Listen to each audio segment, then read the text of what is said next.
안녕하십니까 애청자 여러분, 놀라운 부동산 놀부입니다. 자, 고금리에 대한 여파, 많은 분들이 대체 언제 금리가 떨어질까 노심초사하는 상황이죠. 자, 올해 상반기가 최바닥, 금리의 최고점이라고 인식을 하는 가운데 벌써부터 금리가 떨어지는 모습을 보여주고 있습니다. 자, 기준금리는 올랐죠. 3.5로. 근데 시장금리가 떨어지고 있어요. 자, CD금리가 먼저 떨어졌고요. 그 다음 코픽스도 지금 하락을 시작했습니다. 자, 이렇게 되면 우리가 낼 수 있는, 부담하는 이 시장금리 자체가 더 내려오는 추세로 바뀌게 되는 거죠. 자, 미국의 기준금리가 아직 보합이나 하락 추세로 전환한 게 아닌데, 자, 우리나라 내에서는 벌써 정부가 시장에 개입해서 금리를 떨구는 이 착시 현상을 만들어내고 있는 상황입니다. 자, 이게 착시 현상에서 그칠 것인지 추가로 미국의 금리가 보합이나 떨어지는 추세 전환에 의해서 추가로 금리 안정세, 하향세로 가져갈지 우리는 주목을 해봐야겠습니다. 자, 지금 당장 금리만 떨어지더라도 시장의 반전과 재상승이 나올 수 있는 지역들이 있습니다. 따라서 우리는 지금 상황이 어떻게 진행될지 예상을 해보는 게 굉장히 중요할 건데, 자, 1월 30일부터 당장 우리는 특례보금자리론이 신청 접수에 들어갑니다. 근데 지금 말이 많죠. 아까도 말씀드렸다시피 이제 시장금리가 내려오다 보니까, 자, 이 대출금리 하락에 특례보금자리론 이게 뭐가 싸냐 이겁니다. 이 4% 중후반인데 지금 시장금리 떨어지고 있고, 지금 은행 찾아보면 뭐 카카오나 K뱅크 같은 온라인 뱅크 같은 경우 주담대 받으면 뭐 4%대 받을 수가 있는데 뭐하러 이걸 받느냐. 그리고 이거는 9억 밑에 있는 애들만 받을 수 있지 않느냐. 서울의 아파트들 이거 받지도 못하는데 시장 영향 클 수 있을까? 이러한 궁금증을 가지게 되는 것입니다. 자, 특례보금자리론부터 얘기를 하죠. 1월 30일 신청에 들어가고요. 9억 이하의 아파트, 오피스텔, 생활용 숙박시설 이러한 준주택은 이용이 불가하고 이제 빌라나 아파트, 일반적인 우리 주택만 가능한 겁니다. 이게 참 아쉽죠. 그리고 이 LTV 등 이 조건에 따라서 최대 5억까지 빌릴 수 있다라는 겁니다. 자, 그래서 규제 지역 외에 있는 지역의 아파트는 70%, 기타 주택 60%, 65%, 그리고 소득은 봐요. 소득 기준 DTI는 60% 적용받는 겁니다. 그래서 소득이 없으신데, 공식적으로 찍히는 소득이 없는데 70%까지 받을 수 있다고 생각하시면 안 돼요. 디딤달도 그렇고 보금자리론도 그렇고 소득 기반이 되셔야지 빌릴 수 있는 겁니다. 자, 그리고 규제 지역 같은 경우에는 60%, 55%, 그리고 50%. 근데 DSR은 적용이 안 된다. 이게 좋은 거죠. 자, 지금 특례보금자리론은 이런 금리 하향세에 이 DSR 적용 배제 외에는 이 다른 주택담보대출에 비해서 크게 좋아 보이지 않는 상황에 놓여진 겁니다. 자, 지금 금리가 얼마 전까지만 해도 분명히 좋은 상품이었거든요. 5% 뭐 초반에서 후반 정도까지 주택담보대출 설정이 되어 있었으니까, 자, 연 4.65에서 4.95. 여기서 플러스해서 이 우대금리가 들어가요. 우대금리. 이건 중복 적용도 되고, 이것까지 적용하면 최대 얼마? 3%대까지 받을 수가 있었거든요. 근데 문제가 이 3%대까지 받을 수는 있지만 그 해당 조건이 너무 어려워요. 어렵습니다. 자, 주택가격 6억 이하이면서 부부 합산 소득 1억 이하고, 그리고 뭐 생애 최초고, 뭐 이러한 여러 가지 미분양 주택을 매입하거나 뭐 저소득이거나 뭐 이런 것들이 맞춰져야 최대 0.95포인트 우대금리 적용이 가능한 거예요. 그래서 이걸 빼면 이제 3% 금리를 적용받을 수 있는 건데, 그렇게 받을 수 있는 사람은 굉장히 드물다. 그래도 좋은 상품이면 분명하죠. 자, 그래서 금액이 나뉘어요. 그래서 6억이 안 돼야, 6억 이하여야지만이 이 금리고, 6억이 넘어가면 4.8에서 5.5입니다. 그래서 주택 6억 초과, 소득 1억 초과. 이게 거의 뭐 대다수에 있는 분들이겠죠. 중요한 건 뭐냐면, 이 특례보금자리론이 나오면 분명히 이 저소득층이나 신혼부부에게는 좋은 상품은 분명해요. 이거는 다룰 여지가 없는 부분이에요. 이 우대금리 최대한 많이 사용할 수 있게, 중복되게 사용할 수 있는 수요자들은 이 위에 있는 4.65라는 중반에서 우대금리까지도 적용받으면서 쭉쭉 내릴 수가 있기 때문에. 근데 그 외에 대중적으로 봤을 때는 이 아까도 언급드렸지만 시장금리가 지금 내려오고 있잖아요. 기준금리는 올랐는데 시장금리는 내려오고 있고 코픽스 꺾이고 이런 상황이기 때문에 특례보금자리론이 메리트가 감소하고 있는 상황인 거예요. 그러면 어떻게 될까요? 메리트가 감소하면 결국 여러 정책들 중에서 짬된 정책들 굉장히 많잖아요. 이 짬이 뭐냐면 군대에서 잔반을 보고 짬이라고 합니다. 예. 처음에는 포부 있게 하다가 뒤에 메리트가 없으니까 버려지는 정책. 그래서 이게 짬이 될 확률이 높아지는 거죠. 그래서 정부가 이것을 두고 볼 것이냐라는 건데 사실 이게 굉장히 대대적으로 정책 지원을 하는 모기지 특례거든요. 안심전환도 솔직히 짬이 되는 상황에서 특례보금자리론을 편성을 했기 때문에 이게 여기서 짬이 되게 두고 보진 않을 거라는 거죠. 그래서 이 금리에 대해서 지난 정책 발표 때 추가로 시장 상황에 따라서 금리를 조정할 수 있다라는 그 내용이 들어가 있거든요. 그래서 지금 있는 금리보다도 내린 상품이 출시되지 않을까. 예, 그렇게 우리가 예상을 해볼 수가 있습니다. 그래서 지금 이 우대금리나 이런 것들을 빼고라도 이게 조금 더 내려온다라면 4% 초반에서 3% 후반까지 우리가 적용받을 수 있는 이 보금자리론으로 보완이 되지 않을까.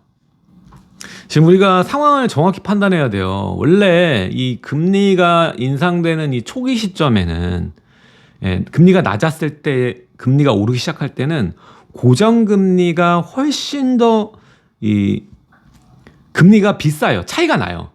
예. 변동형보다 고정이 금리 차이가 좀 더 부과하면서 올라가거든요. 근데 이게 고금리에서 금리가 내려오는 상황에 가면 고정금리가 조금 더 싸지는 국면이 오거든요. 참 이게 아이러니한 현상이죠. 이미 시장은 감지하고 상황을 보고 은행도 배팅을 하는 거예요. 고정금리로다가. 지금이 딱 그런 상황에 맞닥뜨려 있어요. 일부 은행들 보면은 이 변동보다 고정금리가 조금 더 낮은 금리로 할 수 있는 상황으로 지금 바뀌고 있는 상황이거든요. 자, 물론 앞으로 상황은 더 지켜봐야겠지만 그렇게 될 거예요. 앞으로 이 금리가 높은 상황에서 밑으로 내려갈 때 내려가는 하향선에서는 은행은 절대 손해보지 않습니다. 그래서 고정금리 상품을 금리를 살짝 낮추면서 그걸 팔아먹어요. 왜? 사람들이 이미 겁먹었거든. 이 높은 금리에 대해서 추가로 올라가는데 겁먹으니까 이때 순간을 활용해가지고 또 그거를 상품화해서 팔아먹거든요. 그렇게 되면 하반기 동안 은행 같은 경우에는 그걸로 수익 보전을 하는 거예요. 절대 여러분들, 은행은 여러분들 돈 빌려주는 그런 우리 편이 아니에요. 그냥 이익단체입니다. 이익단체. 회사예요, 회사. 자, 금융당국의 금리 인하 압박으로 해서 최근 주요 은행의 고정형 주담대 금리가 특례보금자리론보다 낮은 4%대 초반으로 떨어진 게 있다. 이거는 굉장히 극히 일부입니다. 이것만 보고 4% 초반이네 이렇게 생각하시면 안 돼요. 근데 추후에는 이렇게 될 수도 있겠지. 자, 온라인 뱅킹, K뱅크, 카카오 이런 데가 주택담보대출 금리를 0.34포인트 굉장히 많이 인하해서 4% 초반대로 낮췄다. 자, 그래서 소득이나 집값이 높아 우대금리를 적용받지 못하는 아까 말했죠. 우대금리 0.9까지 특례보금자리론에서 적용받을 수 있다고.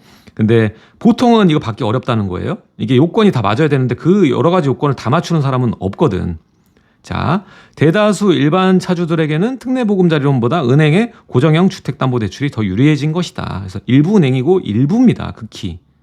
아직은 아니에요. 근데 그렇게 될 겁니다. 그래서 이렇게 되면 금리가 거의 비슷하거나 더 내려가 버리면 특례보금자리론이 가지고 있는 메리트는 DSR, 총부채 원리금 상환 비율 40%를 적용받지 않는 점, 대출 한도를 늘릴 수 있는 점, 요게 장점이지만 이 금리 경쟁력이 없어진다라는 거죠. 근데 기존의 발표문 보시면 분명히 나와요. 시장 상황에 따라 금리를 조정할 수 있다고 나옵니다. 그러니까 추가로 이번에 이것도 포부 있게 나오는 아주 대대적으로 발표한 정책에서 국민들을 지원해주는 정책 모기지 상품이기 때문에 이 보금자리론 통합이잖아요. 거기다가 보금자리론, 안심전환대출 다 포함해서 특례 보금자리론으로 나온 거니까 이게 한시적으로 또 운용하는 거이다 보니까 금리를 더 낮춰서 할 명분은 충분한 거예요. 그래서 예상을 해보면 지금의 4% 중후반이 아니라 4% 초반에서 3% 후반까지 분명히 더 내릴 수 있는 여지는 생겨났다고 봐요. 이미 CD금리가 굉장히 많이 내려왔으니까. 자, 기존에도 이 특례보금자리론 같은 경우에 우대금리 0.9% 아까 얘기했던 거 이제 3.75까지 떨어뜨릴 수 있는 거. 이렇게 되면 완벽한 우리가 원하는 그런 정책의 지원이죠. 예. 근데 이걸 충족하기가 까다롭다. 그래서 이걸 보여드리면 온라인 신청 0.1 이건 기본으로 다 먹고 들어가는 거예요. 먹고 들어가는 거고 그걸 제외한 거는 이제 처음 첫 번째 제일 중요한 게 6억 이하여야 된다. 우대금리 받으려면. 자, 6억 이하라고 해서 여러분들 무시하면 안 되는 게 지금 많은 분들이 서울에서 보고 계시지만 수도권 지역 특히 지난주에 이제 특례보금자리론 대대적으로 나오고 움직이는 시장들이 있어요. 지금 6억 이하짜리들이 특히 신축들이 움직입니다. 지금 인출장의 여파와 그리고 이러한 금리의 적용을 받아가지고 저렴한 가격에 신축을 매입하려는 수요가 지금 있다고요. 움직이고 거래가 되고 있습니다. 그래서 이 특례보금자리론 효과는 분명히 있어요. 근데 이 전반적인 시장을 반전을 기대하게 만드는 그러기에는 금액이 너무 9억이라는 금액이니까 있고요. 자, 그래서 6억 이하여야 된다. 지금 평균이 10억을 넘는 서울은 적용받기 어렵다. 이거는 20평대밖에는 서울은 사실 어렵죠.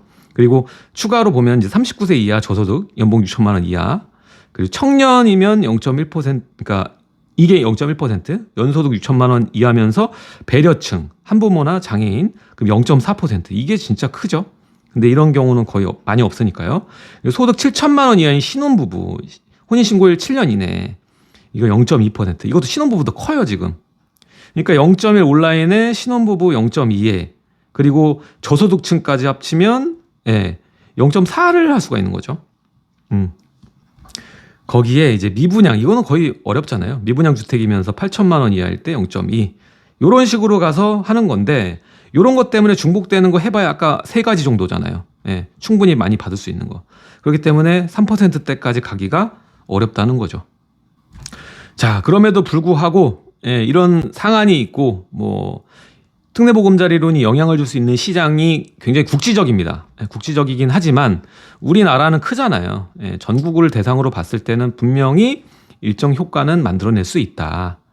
그리고 우대금리를 3개 정도 적용하게 되면 3%대나 아니면 4% 극초반까지는 갈 수 있거든요. 아까 말했죠. 몇 개만 합쳐도 0.4는 할 수가 있어요. 그럼 4% 초반까지는 금방 갈 수 있단 말이죠. 그러니까 우리가 이 특례보금자리론을 봤을 때 서울만 생각하고 국민평형 때 생각하면은 조금 시장에 영향을 줄 수 없는 거지만 시장은 전체가 유기처처럼 같이 움직입니다. 그래서 먼저 지금과 같은 이 하락장에는 소액이 먼저 움직이고 단기로도 이 충분히 메리트가 있어 보이는 시장이 먼저 반응하거든요. 그러니까 우리가 지금 특례보금자리론이 서울에 영향을 별로 줄 수 없다고 해서 무시할 게 아니라 결국 추가로 우리가 생각해 볼 거는 수도권 시장에 특례보금자리론이 1월 30일부터 신청 접수해서 어떤 영향을 줄 것인지 그럼 거기에서 웨이브가 시작돼서 서울까지 밀어올리는 그 효과 그리고 두 번째가 지금 현재 시장금리가 떨어지고 있는 상황이니까 정부에서도 이걸 이미 알고 있어요. 그럼 특례보금자리론 이름 특례라는 소리가 들어갔어요. 그러면은 충분히 시장과의 차이를 보인 상태의 지원으로 바꾸게 되는 것이죠. 그래서 이게 처음 나올 때부터 충분히 누구나 3%대로 누릴 수 있는 그러한 정책 모기지로 다시 보완이 될 가능성이 높다. 전 이렇게 봅니다. 그래서 이 추가 보완 발표가 분명히 있을 거라고 봐요. 이미 이제 CD금리가 내려갔기 때문에 충분히 할 수 있다고 봅니다. 그래서 이 특례보금자리론 이거 뭐 차이 별로 안 나네. 지금 시장금 떨어져서 별로네 라고 생각하지 마시고 꾸준히 내가 제한선이 맞는지 보시고 그 다음에 신청하려면 어떻게 해야 되는지 체크하시고 그 다음에 추가 지원을 확인하시고 내가 누릴 수 있는 금리 중복되는 것들 확인해서 철저하게 계산하고 접근하셔야 돼요. 그리고 중도상환 수수료 면제 요것도 큰 겁니다. 출혈이 없어요. 출혈이 했다가 안 하면 되는 거잖아요. 출혈이 없으니까 요거는 여러분들이 다 파악하셔서 그냥 무시하면 안 된다. 이렇게 얘기를 드리고 어쨌든 특례보금자리론이 먼저 앞서서 3%대 금리 시대를 열 거예요. 그건 확실한 겁니다. 그리고 시장금리 이제 앞으로는 내려오는 방향으로 갈 가능성이 높아요. 기존에 워낙 급진적으로 올라왔고 그 전에 중간에 10월 달에 김지태발 레고랜드로 해서 금융시장이 불안정해지면서 올라간 탓도 있기 때문에 이런 것들이 지금 해소되는 과정이잖아요. 그러니까 해소되는 과정에서 금리가 추가로 올라갈 가능성보다는 내려올 가능성이 높은 상황이니까 여러분들이 특례보금자리론 플러스 시장금리 내려오는 상황 보면서 시장을 판단하면 좋을 것 같다는 생각이 듭니다. 자, 오늘 내용은 여기까지 하도록 하고요. 제가 매주 수요일 오후 2시 반 강의를 진행하고 있습니다. 오늘도 강의네요. 자, 강의 오시면 지금 상황에 맞게 시장의 그 국지적으로 우린 봐야 되는 거거든요.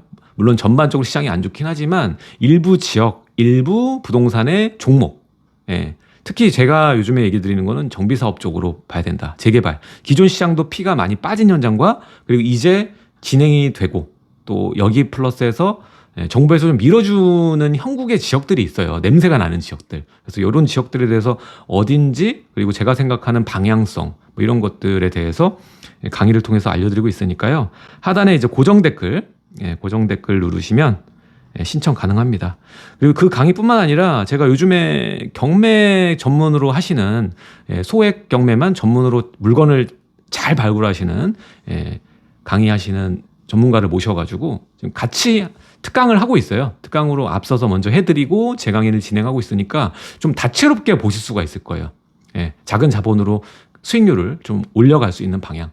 아무리 시장이 안 좋아져도 투자할 군형은 있습니다. 그래서 그 구멍에 맞춘 포커스로 하락이라고 해서 다 팔고 상승 온다고 해서 다 사고 이렇게 해서 부자 되시는 분은 없어요. 지금 시점에 맞는 또 틈새가 있고 전략이 있는 거니까 한번 오셔서 공부해 보시면 좋을 것 같습니다. 자, 하단에 좋아요와 구독하기 꼭 한번 눌러주시고요. 알림 설정하시면 제가 영상 올릴 때마다 뜰 거예요. 그러면 같이 봐주시면 좋을 것 같습니다. 자, 오늘 내용 여기까지 하도록 하고요. 전 다음 시간에 좋은 영상으로 또 찾아뵐게요. 지금까지 놀라운 부동산 놀부였습니다. 감사합니다.